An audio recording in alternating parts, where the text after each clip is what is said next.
નમસ્કાર દર્શક મિત્રો, આજના મુખ્ય અને અગત્યના સમાચાર વિશે વાત કરીએ તો બજેટને લઈને સૌથી મોટા સમાચાર આવ્યા છે.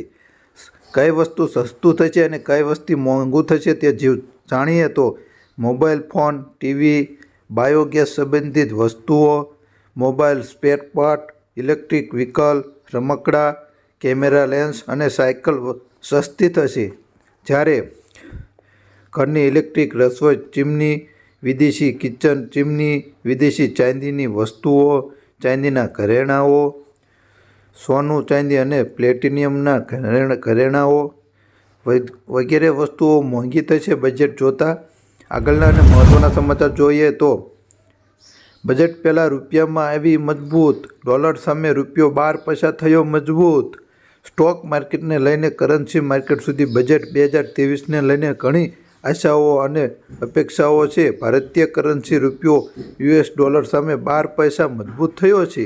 શરૂઆતના કારોબારમાં ડોલર સામે રૂપિયો ગગડીને 81.77ના સ્તરે પહોંચ્યો હતો. મંગળવારે રૂપિયો ડોલર સામે 81.88ના સ્તર પર બંધ થયો હતો, પરંતુ હાલ 12 પૈસા મજબૂત થયો છે. તેથી બજેટનો સામાન્ય રીતે અસર પડશે.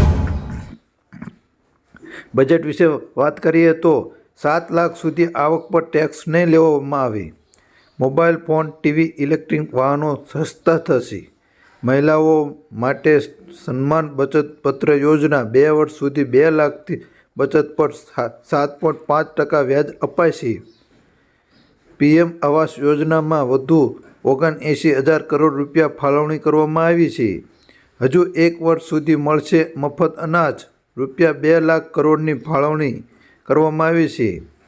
157 નર્સિંગ કોલેજો પણ ખોલવામાં આવશે. કૃષિ લોન 20 લાખ કરોડ સુધી વધારવામાં આવી. કિસાન સન્માન નિધિ માટે 2.20 લાખ કરોડની ફાળવણી કરવામાં આવી છે.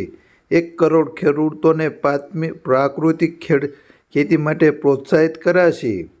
ગોબરધન યોજના હેઠળ 10,000 કરોડનું ખર્ચ કરાશે. કપાસની ખેતીમાં પીપીપી મોડલ અપનાવાશે. બગીચાની યોજના માટે 2200 કરોડની ફાળવણી કરવામાં આવી છે. ગોબરધન સ્કીમ અંતર્ગત 500 પ્લાન્ટ બનાવવામાં આવશે. સામાન્ય બજેટ રજૂ કરવામાં આવ્યો છે. બજેટ મંજૂર થતાં હજી 1 મહિનાની વાર છે.